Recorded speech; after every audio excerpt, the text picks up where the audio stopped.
Hey, Magic fans, welcome back. This is the Captain speaking here on Capnclydes MTG. We got some market movers cards going up, and we got some old ones moving again, and this is some different ones. And bird is the word, as we do say, because Chocobos are getting sweet. So before we get started, don't forget, comment, like, and subscribe. Hit that notification bell. Comments down below will feed the YouTube algorithm. Go into the description.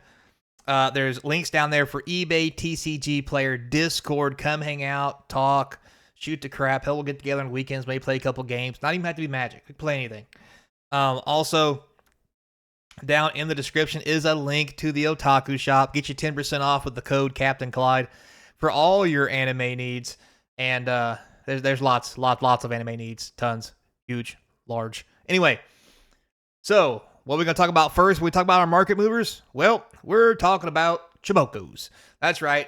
The traveling Choboko in Final Fantasy is going to be a staple in several decks, deck archetypes, formats, you name it. It is huge, and it has a huge price tag to go with it. This thing has been bouncing around from $40 to $50. It's not legendary because Choboko.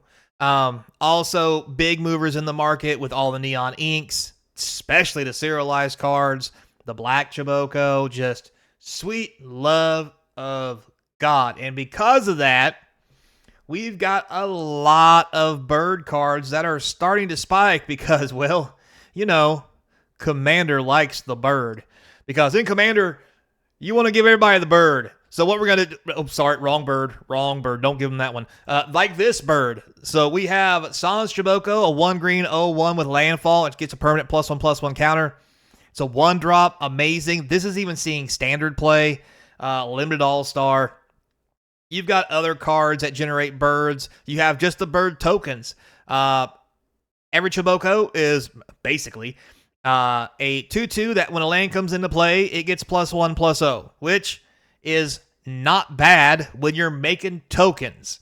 So this one's not my favorite. I'm down with this one because, you know, he's got both his eyeballs pointing forward, meaning he's a predator. That's kind of terrifying. Anyway, so we have things like side quest, Raise a Choboko, where for green and 1, you get it comes into play, you get a 2/2 bird, just like we just saw, and at the beginning of your main step, or your main phase, if you control 4 more birds, you get to flip it over and do more birdage.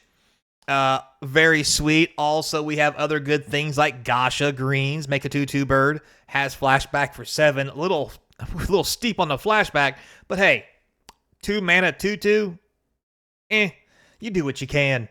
Also, other things, Choboko Kick. Granted, it doesn't mean bird necessarily, but has proven to be one of the best green removal spells because even though it's a sorcery, the ability to return a land to your hand and double your bird's power means that you can pick the land up, lay it again for extra damage on the next turn. You can pick it up and relay it because you haven't laid land this turn. When your quests and whatever flip over, some of them become lands. You can pick that land up to relay your quest while still killing your opponent's creatures, making this also very sweet.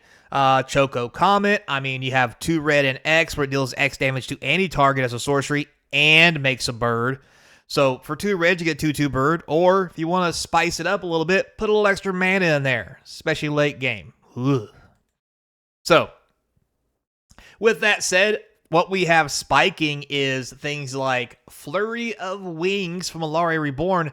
This blue, white, and green card put X 1/1 white bird soldier creature tokens with flying into play, where X is the number of attacking creatures. And yes, this is an instant.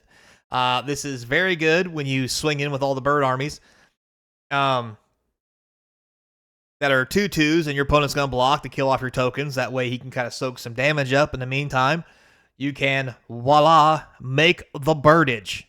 So this thing has spiked. It's went from, looks like right around 50 cents up to around $4 to $5. Pretty relevant for a uncommon that's 3 colors.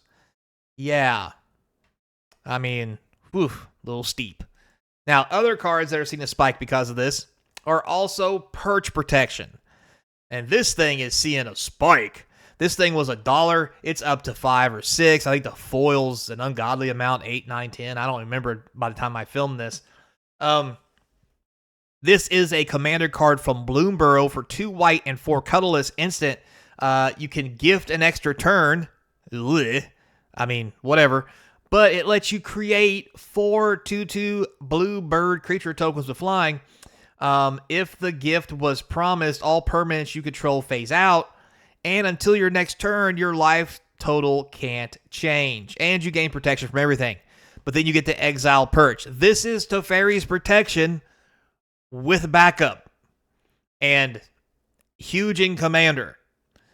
I mean, yes, it's 6 mana. But if you're playing white, you're already playing protection.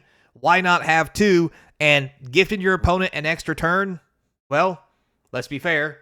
Who really cares if you're just going to not be able to die? So, you know. And best case scenario, at the end of your opponent's turn, you just cast it for 4 2/2s and proceed to punch your opponent square in the John Thomas. So, yeah. Birds. Anyway, moving on to some other sweet cards that are now spiking. We have High Noon is seeing a lot more play as it continues to rise.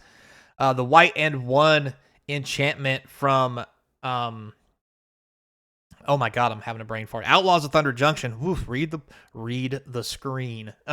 Each player can't cast more than 1 spell each turn. For a red and 4, it does 5 damage to any target. This has become very popular because of, well, prowess.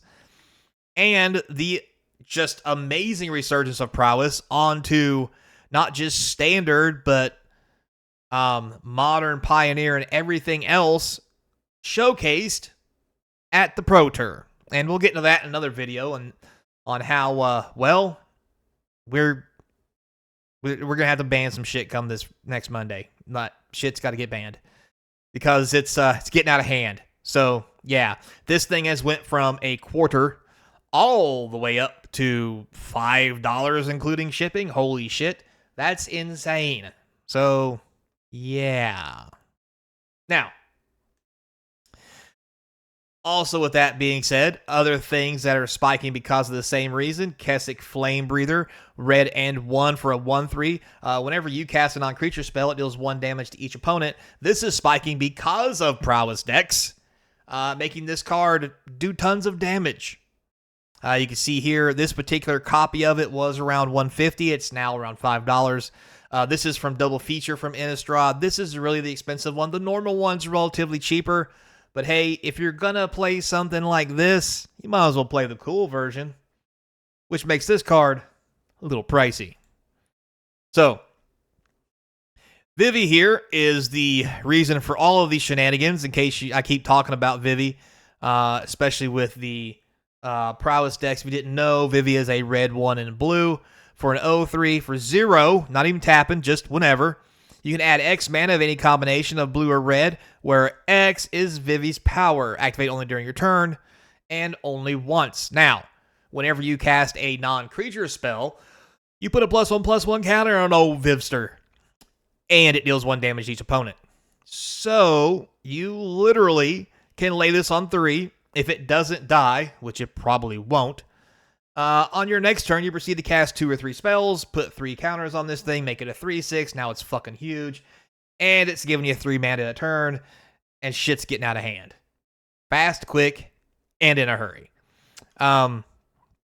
Also, remember, it says non-creature spell, and this is a legendary creature, meaning that 0 casting cost artifacts are going to fire off on this. So, yeah. And again, let's not even talk about where this is going for Modern. Now, all that being said, there are ways to fight this other than High Noon. If you're playing red yourself, Gleeful Arsonist from Commander is a good way to do it if you're playing in Commander. And even the older formats. This used to be about a $3.50 $3.50 card. It really plummeted down to about $1 if it was lucky. But it is back and big again at around $6 plus shipping. It's a red and 2 for a 1/2 from Commander, from Duskmourn. I'm sorry. Yeah, Duskmourn? Is that the set? Horror set. It's Duskmourn. Anyway, Whenever an opponent casts a non-creature spell, the arsonist deals damage equal to its power to that player, and this thing has Undying. So, yeah. It's going to come back as a 2/3, so you get creature twice. You can block with it if you want to, or just let it stay on the battlefield and just zap your opponent to no end. So this thing's starting to pick up in popularity as well. And wrap it up with a little something off topic here. Yojimbo is spiking back up. It had a drop down to around $5-ish. Started out pretty high, around 30, but then again, all the Final Fantasy cards were extremely overpriced. It had a big plummet from close to 30 down to $5, but it has spiked back up to almost, well, basically 20 with shipping because, well, this thing is the bee's knees. A 4-mana 5/5 with Vigilance is already sweet. Not to mention it's a Saga creature with 4 Saga abilities. The first one, exile artifact, enchantment, or tapped creature. That's a lot of choices. And on 2 and 3, until your next turn, creatures can't attack you unless the controller pays 2 mana. Basically pillow forting you up while you have a 5/5 Vigilance creature to swing and block with all at the same time. And to top it off at the end, create X treasure tokens, where X is the number of opponents who control a creature with power 4 or greater. Not all that great in, we'll say, standard. Doesn't matter. Maybe you get a token, maybe you get 1 treasure, maybe you don't. In Commander, this is a thing. You could easily get 3 tokens off of this at least. So, yeah. And really, number 4, it's just a bonus. Like, the real thing here is exiling an artifact, enchantment, or tap creature so that it's gone. And then the whole pillow fort effect while you proceed to punch in face. So, yeah. Yojimbo getting pretty popular. So, also, Nimbleheim of Flame has also seen a resurgence. Came out a little above around $10. People made a little fun of it. Great card, great story backstory with the story of Final Fantasy. However, becoming popular because people are finding out it's actually good. For 2 red and 2, you choose target creature you control. It deals damage equal to its power to each other creature. If this spell was cast from your graveyard, discard your hand and draw 4 cards. You may think, doesn't seem that good. Well, guess what? If all you have is 1 creature, this is a board wipe for everybody's shit but yours, which is pretty cool in Commander. Also in Commander, flashback of 7 is reasonable. Also meaning you're going to draw 4 cards after you board wipe. So not only you're going to piss everybody off, you're going to draw 4 cards and get them really mad. So yeah. This has seen a flare of resurgence up around the $6 mark, $8 for a foil, as of the filming of this video, and is proven to be pretty popular in the old Commander format. And to be fair, at 4 mana, this could quite possibly be a decent card for Standard if you had a creature that would die on you, I guess. Because let's be fair, anything you lay in the first 3 turns is probably going to the graveyard. So, with all that said, guys, thanks a lot for watching. Until next time, be kind. And as always, I hope to see you across from the old game table.